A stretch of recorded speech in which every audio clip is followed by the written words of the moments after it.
Hola, ¿qué tal? ¿Cómo estáis? Bienvenidas una vez más a mi canal. Yo soy Marta, esto es Antigona Lectora y leo autores.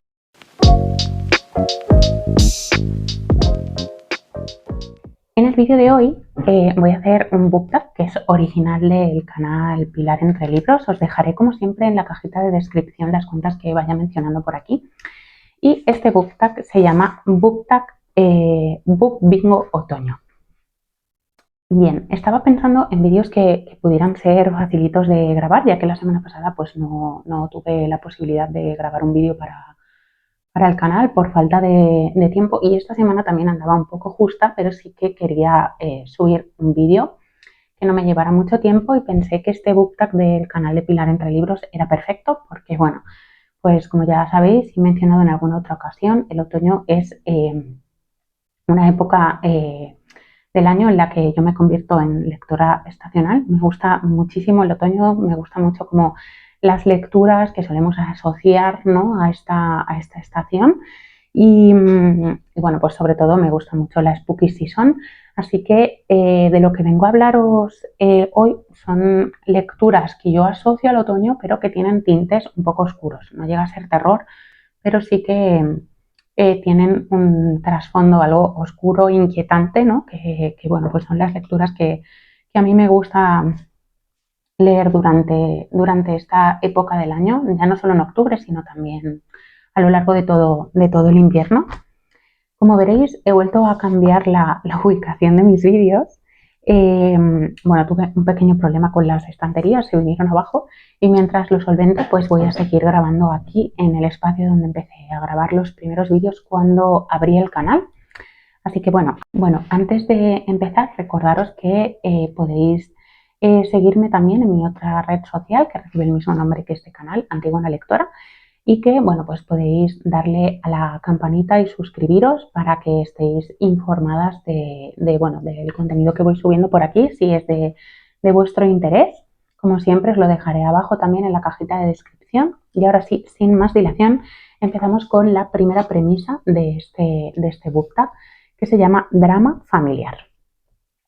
Bien, yo en este caso he elegido una novela bueno, pues una autora, digamos que como muy importante dentro de la literatura gótica, que sería Los misterios de Udolpho, de Anne Radcliffe. Esta obra se escribió, si no me equivoco, en 1794.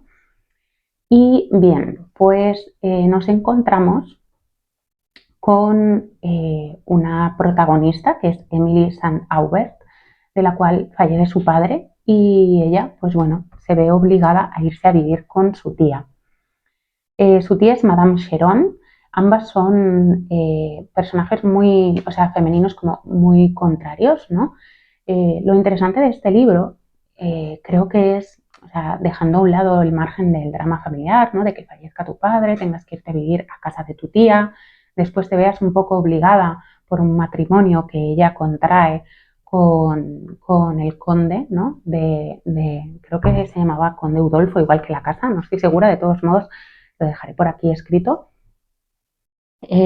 Aparte de esto, ¿no?, que dijéramos que sería como la trama principal de la novela, creo que lo interesante de todo esto es que es una novela repleta de personajes femeninos y personajes femeninos que rompen, ¿no?, con el estereotipo del personaje, es decir, dejan de ser meros arquetipos para convertirse en personajes con agencia, ¿no? Y que existe una evolución a lo largo de toda la novela y un crecimiento por parte de estos personajes.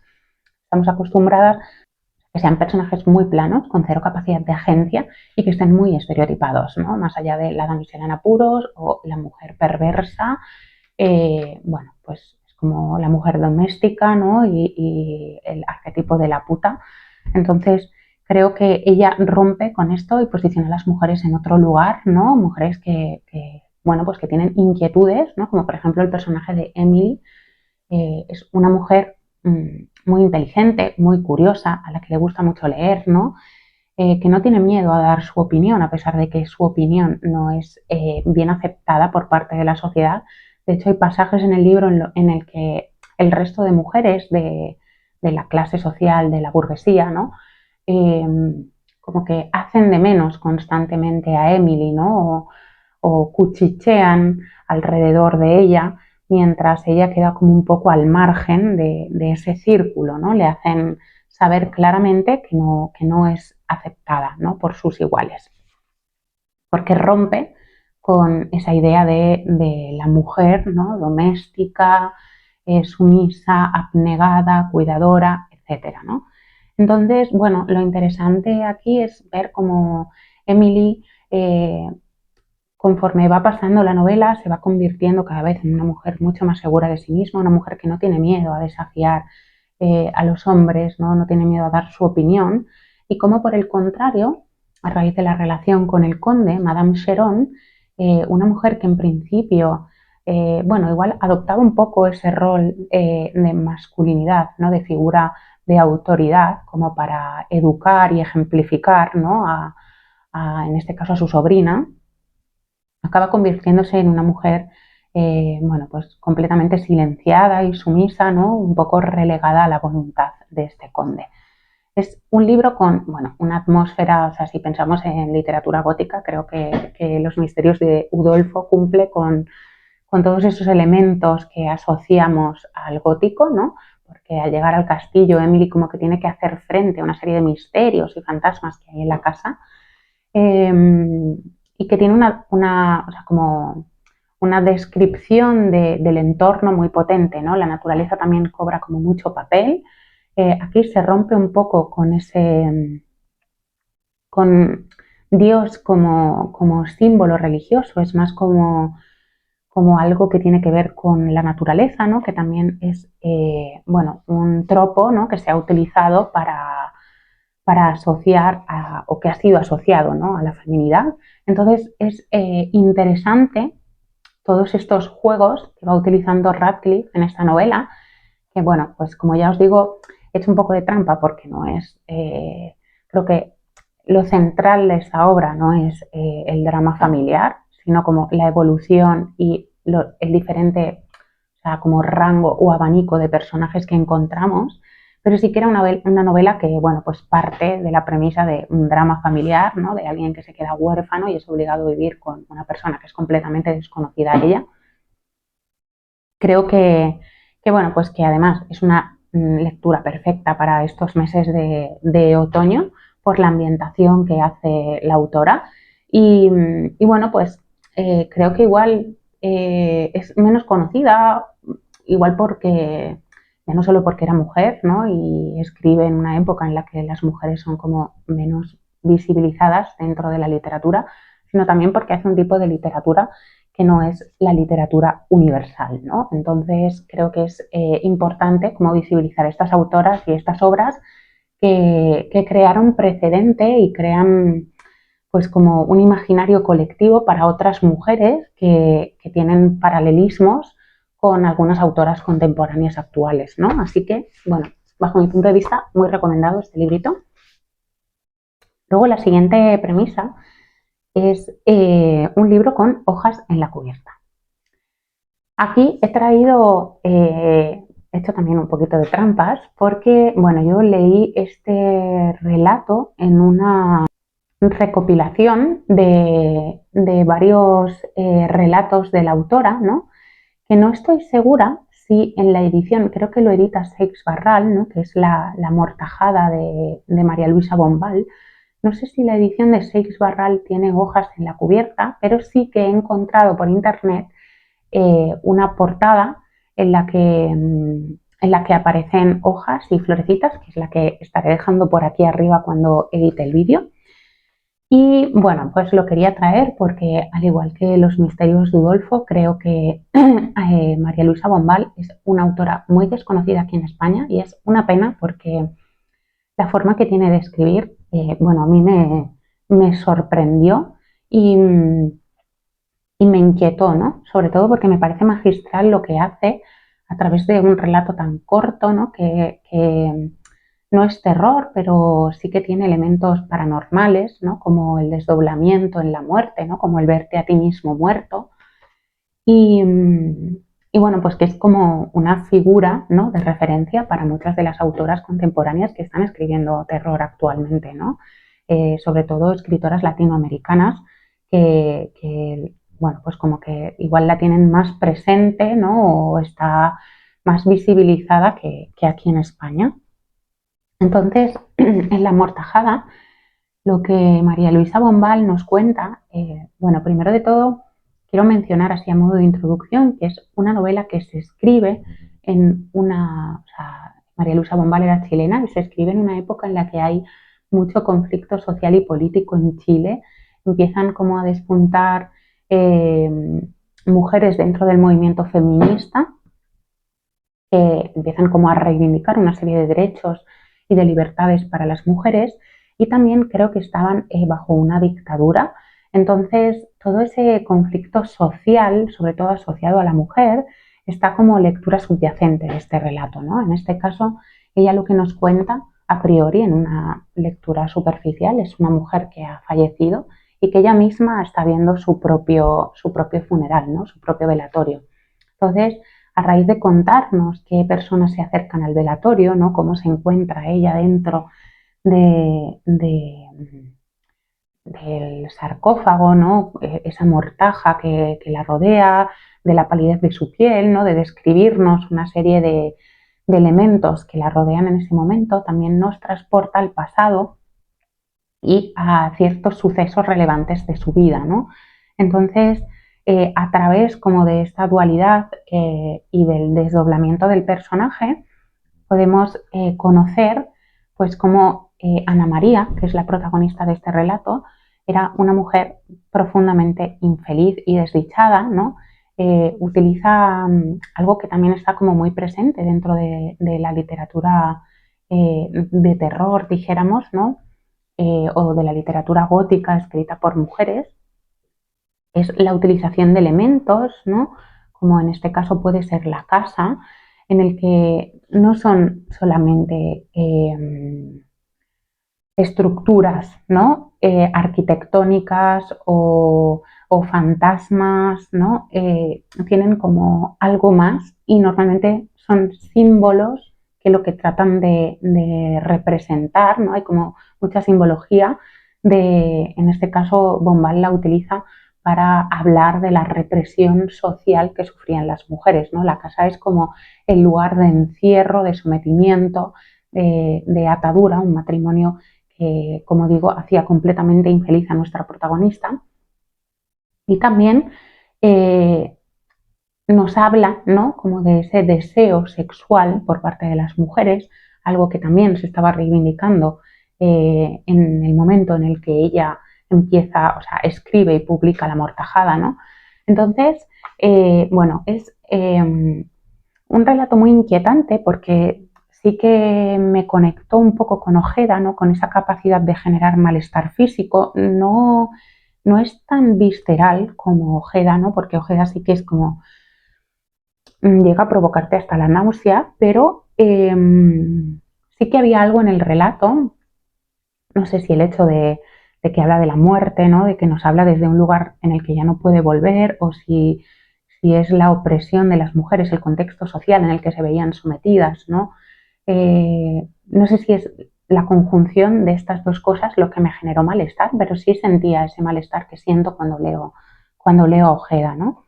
Tiene, bueno, pues como una atmósfera bastante oscura, fantasmagórica, ¿no? Sobrenatural, que se mueve más entre o sea, como lo fantástico más que lo terrorífico, pero a su vez eh, genera inquietud, ¿no? Y malestar. Creo que es una autora muy desmerecida y bueno, pues que quería traer al canal un poco a colación de esta premisa. Así que La Amortajada de María Luisa Bombal, una maravilla. La siguiente premisa es autor o autora que sea nuevo, ¿no? Para mí. En este caso, como bueno, yo leo autoras, pues he traído a Brenda Navarro con su novela de Casas Vacías. Esta novela la leí de manera conjunta con Sadie de literature.com y lo leí pues en una de las lecturas conjuntas que hicimos en el club de las literatas, que además también mencionamos, bueno, Sadie y yo hemos abierto un podcast común de coloquios literarios que está disponible también en YouTube y en Spotify. Aprovecho aquí para hacer un poquito de spam de esto. Próximamente también estará disponible en iVoox por petición popular.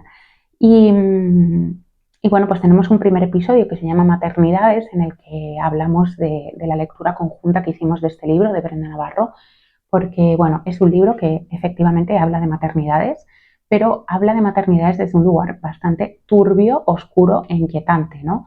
En este caso, y no hago spoiler porque esto lo sabemos, vamos, desde el minuto 1 de la novela, tenemos dos madres, una madre que nunca quiso ser madre y que lo fue, y otra madre que siempre ha querido ser madre y que no puede serlo, ¿no?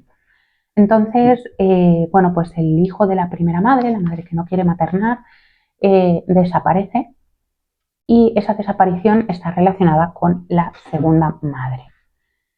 O sea, lo interesante de este libro son varias cosas, ¿no? De hecho, plantea varios conceptos muy interesantes, pero lo primero como que quiero destacar es la diferenciación que hace de los personajes. Creo que a veces es difícil, ¿no? Como que los personajes tengan su propia voz o que sepas identificarlos, ¿no? Y aquí era muy claro porque el segundo, o sea, la segunda protagonista tiene una forma de narrar como más acelerada, igual también propiciada. Ella, bueno, pues tiene una relación de violencia de género o sea, sufre una relación de violencia de género con su pareja.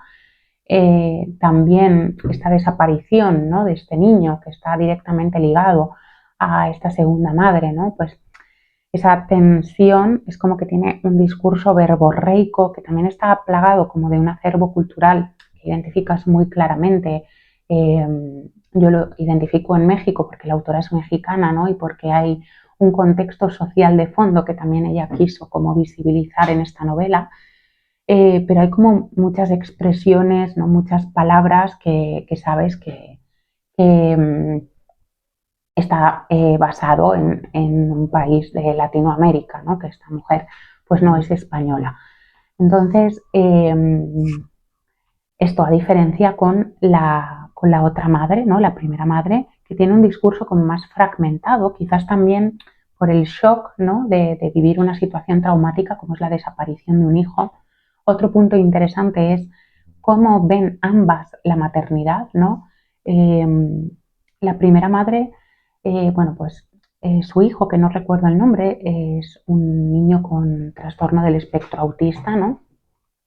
Y, y cuando se refiere a él, ya no solo desde el lugar de no haber querido ejercer la maternidad, sino de encima tener que ejercer la maternidad de manera forzosa, tanto de ese niño neurodivergente que tiene con su pareja, como con su sobrina, ¿no? Su sobrina llega a vivir con ellos desde España porque su padre ha asesinado a su madre, ¿no? Entonces ella tiene que hacerse cargo también de esta menor y se ve muy claro como las reticencias, ¿no?, los reproches que tienen la una con la otra, ¿no? Con respecto a la desaparición del niño, con respecto a la crianza, ¿no? Esta primera madre habla de zonas oscuras y grises de la maternidad que no son aceptadas en voz alta, ¿no? De hecho, el que ella se refiera así a estos hijos, ¿no?, no queridos, muchas veces te posiciona en un lugar en el que tú misma estás cuestionando a esta mujer, ¿no? Incluso su vivencia traumática, como es la desaparición de su propio hijo, queda completamente opacada por el discurso que mantiene, ¿no? Que a veces es como, uff, desgarrador, porque dice cosas como muy fuertes o dolorosas con la concepción de lo que debe ser una madre, ¿no? Con lo que entendemos que debe ser una madre. Incluso a Seiri y a mí nos generaba esa inquietud y ese malestar al estar leyéndola, ¿no? En contraposición, la otra madre, como tiene un discurso normativizado con respecto a la maternidad, se pasa por alto. Incluso cuando yo buscaba opiniones acerca del libro después de haberlo leído, había gente que obviaba por completo el acto que comete la segunda madre. O sea, está relacionada con la desaparición del primero, ¿no? Es como que, bueno, obvian que también esa madre está siendo una negligente en muchos casos, ¿no? Y eso no es tenido en cuenta porque tiene un discurso normativo con respecto a lo que se supone que debe ser una madre y con lo que todas creemos que cómo debemos comportarnos o ejercer cuando somos madres, ¿no? Entonces, bueno, ya os digo, tiene además un final terrorífico que yo no esperaba y que me dejó bastante compungida durante varios días porque es, bueno, un final sobrecogedor. Es una novela que merece muchísimo la pena también acercarse porque Brenda Navarro escribe esta novela un poco a raíz de una serie de sucesos que se empiezan a dar en su país, en México. Empieza a haber como unas desapariciones de unos jóvenes, ¿no? Que empiezan a desaparecer, a haber detenciones policiales. Es un momento, creo que fue en 2018, si no me equivoco. De todos modos, si me equivoco, lo corregiré cuando edite el vídeo.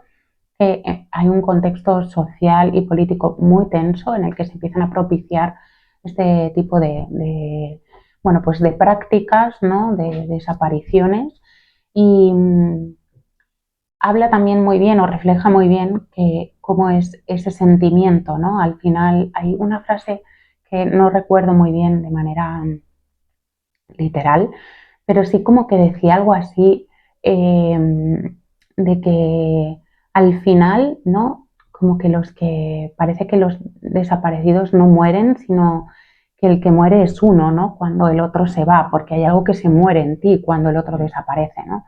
Entonces, bueno, es como muy interesante esa parte, ¿no? Y el contexto social en el que ella se basa para reescribir esto y como para darle también una vuelta a la maternidad, ¿no? Y a lo que supone maternar en una sociedad como la mexicana, ¿no? La verdad es que mantiene ese fondo oscuro, inquietante que yo asocio siempre al otoño y a las lecturas otoñales. Así que también muy recomendable Brenda Navarro. El siguiente librito que vengo a recomendaros con la premisa de o sea, un libro que tenga adaptación a la pantalla.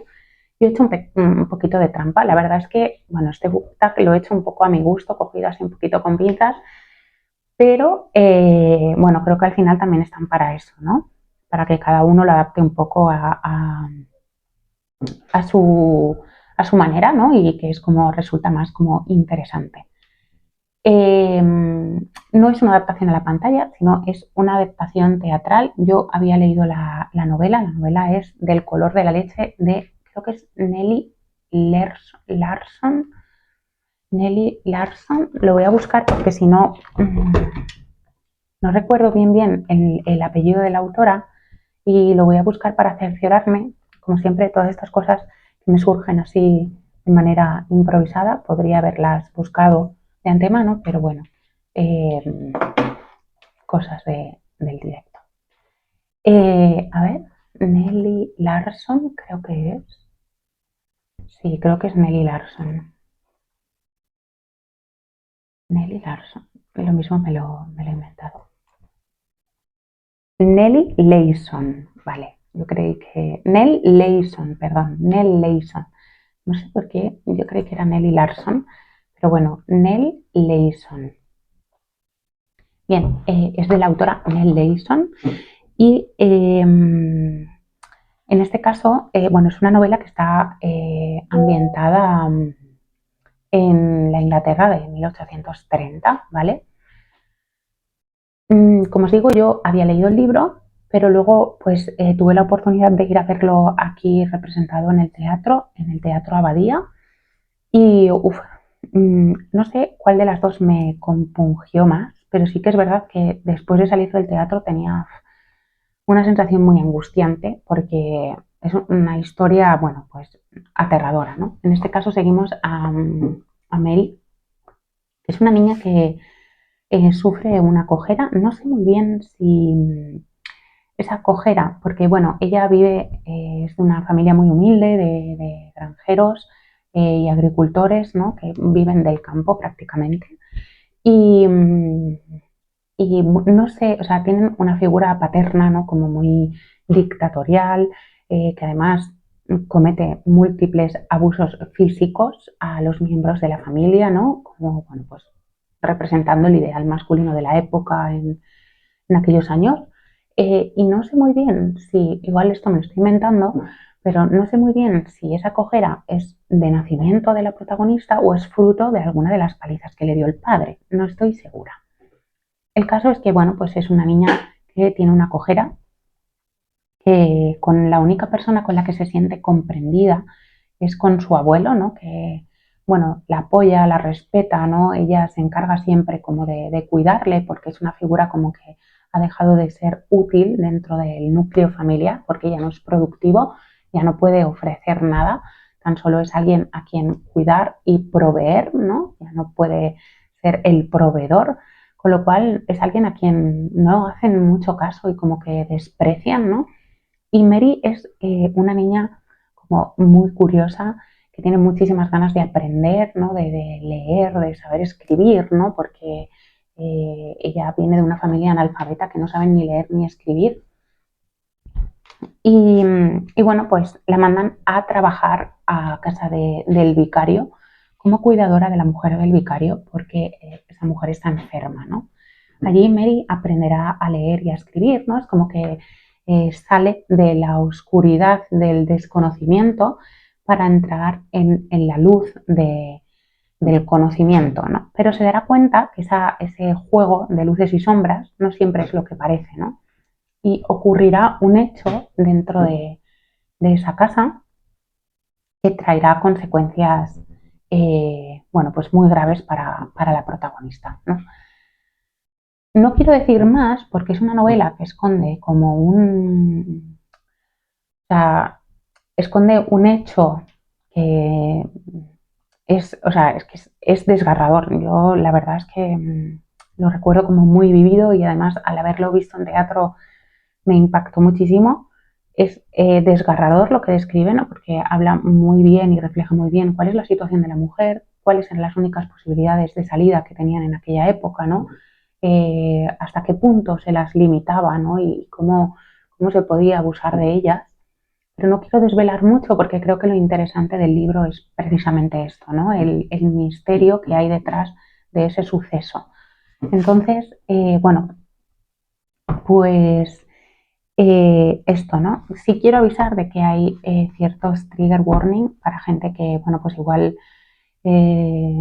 haya ciertas temáticas a las que no le apetece acercarse. Hay abusos físicos y sexuales. Entonces, bueno, pues creo que es importante saberlo porque igual es una premisa que puede ser muy jugosa y que llame la atención y luego encontrarnos con cosas que nos van a dañar, ¿no? Y que igual no estamos preparadas para leer en ese momento. Así que, bueno, pues no sé si se ha representado en otras ciudades de España, aquí en Madrid sí que tuvimos la posibilidad de verla. Les recomiendo mucho si tenéis posibilidad de ir a verla, sabiendo un poco a qué es lo que vais, ¿no? Pero también si igual pues no os apetece o no tenéis la posibilidad de verla y os interesa el libro, os animo a que lo leáis porque ya os digo, es doloroso, ¿no? También es oscuro, o sea, no es oscuro como por ejemplo La Amortajada o Casas Vacías, ¿no? Que tienen como una oscuridad un poco más distinta, ¿no? Sino creo que es inquietante o oscuro por la brutalidad de lo que narra, ¿no? Y como por la dureza del relato, ¿no? Por esa, o sea, como esa oscuridad que nosotras nos hemos visto rodeadas durante muchos años y que hemos tenido que convivir y lidiar con ella en nuestra cotidianidad, ¿no? Bien, la penúltima premisa es un libro de menos de 150 páginas. Y aquí voy a traer un librito que ya, bueno, pues había hablado de él en el vídeo. Lo que fue en el anterior no, porque fue la entrevista de la autora Andrea Fernández Plata, sino en el de Wrap Up de libros leídos durante el mes de septiembre. Y este es El asedio animal de Vanessa Londoño. Este es un libro de 4 relatos que al principio parecen no tener conexión entre ellos, ¿no? Y que está ambientado en una localidad ficticia que se llama Jucumeji, creo que se llamaba así, lo dejaré escrito. Bueno, como bien dice la autora, puede ser cualquier parte de Latinoamérica, ¿no? Es un libro que los relatos nos hablan del colonialismo, ¿no? Hace como un ejercicio importante de recuperar la memoria indígena por parte de la autora. También es un libro que nos habla de los estados dictatoriales, ¿no? De la violencia que rodea a esos lugares o localidades en las que el Estado brilla por su ausencia, ¿no? Es un libro donde el territorio cobra como muchísima relevancia, es como que el propio territorio, en vez de ser como los protagonistas, los que narran la historia, es el propio territorio, la localización geográfica del lugar, la que nos va contando como esa memoria, ¿no? de esas personas que viven como marginadas, un poco relegadas y obligadas a vivir en los márgenes, ¿no? Personas mutiladas que cargan con los fantasmas de esas partes, ¿no? Y de esa violencia subyacente que está, o sea, constantemente, ¿no? Es un libro como muy asfixiante, con una atmósfera muy oscura en la que la violencia es que está constantemente, es como muy latente y además muy normalizada, ¿no? Es como algo que a mí me impactaba mucho y que sin embargo hay como una prosa muy poética por parte de la autora que mientras te está narrando algo que es terrorífico, lo hace de una manera tan bella que es que resulta como contradictorio, ¿no? Aquí también me resuena mucho Ojeda, ahora que la tengo muy fresquita después de haber leído Mandíbula, eh, esa forma de narrar que es inquietante o perturbadora, pero sin embargo con una utilización del lenguaje muy bonita, ¿no? Entonces, bueno, son relatos que yo creo que son muy, ya lo dije en el otro vídeo, creo que es un libro pues muy adecuado para esta spooky season, porque sin ser terror sí que nos habla de algo que es terrorífico, que es real, ¿no? Y que podría pertenecer a cualquier parte, ¿no? De Latinoamérica, como bien dice Vanessa. Es un libro también, al igual que Casas Vacías, con mucho acervo cultural, ¿no? Con muchas expresiones, con muchas palabras que forman parte de ese territorio, ¿no? Y que tú identificas fácilmente. Y bueno, no sé, creo que es un libro que me ha gustado mucho, que me gustaría volver a leer porque tiene muchas lecturas, ¿no? Escondidas debajo de la trama principal, dijéramos, y lo recomiendo muchísimo, ¿no? También creo que una voz como nueva, ¿no? Que nos cuenta las cosas desde un lugar distinto al que estamos acostumbrados y a mí eso es algo que me gusta mucho, ¿no? El encontrar nuevas voces o nuevas formas de narrarlo ya narrado, que pone el foco en una parte de la historia que igual antes nunca se había dado a conocer y creo que es interesante la propuesta. Y bueno, pues por último, el último librito que traigo para la última premisa, que recibe el nombre de un libro que tenga un cadáver. Bueno, ese también puede estar un poco cogido con pinzas. Es cierto que hay un asesinato, pero no es, al igual que con la premisa de drama familiar, para mí no es como el centro de la historia, ¿no? No es un thriller en el que vayamos a descubrir, o que lo relevante sea descubrir quién ha cometido ese asesinato y, y por qué, ¿no? Estoy hablando de Siempre hemos vivido en el castillo de Shirley Jackson, que, bueno, pues yo no imagino un otoño o una spooky season sin Shirley Jackson porque creo que es como una gran referente dentro de la literatura de terror, de un terror más bien psicológico.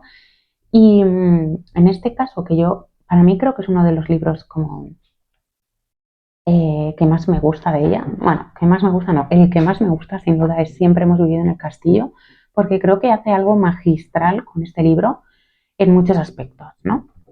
Entonces, ¿de qué va este libro? Pues bueno, antes de nada, decir que este fue un libro que leí en lectura conjunta con Lau by the Sea, con el club de lectura que ya tiene habitualmente todos los meses en Telegram. Bueno, pues es un canal también como el de Pilar Entre Libros, que es la dueña originaria de este BookTag. Es un canal muy conocido que tiene cuenta en YouTube y que también tiene cuenta en Instagram, ¿no? Y bueno, pues yo estaba leyendo, acordamos Seir y yo leer La maldición de Hill House porque era un libro que ya no había leído de Shirley. Yo estaba leyendo Los cuentos oscuros y me apetecía como releer más a Shirley de nuevo, ¿no?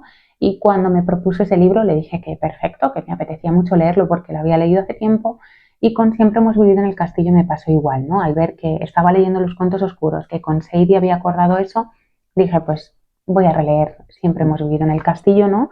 Y además de manera conjunta que siempre puede sacarle como más chicha a esa lectura, ¿no?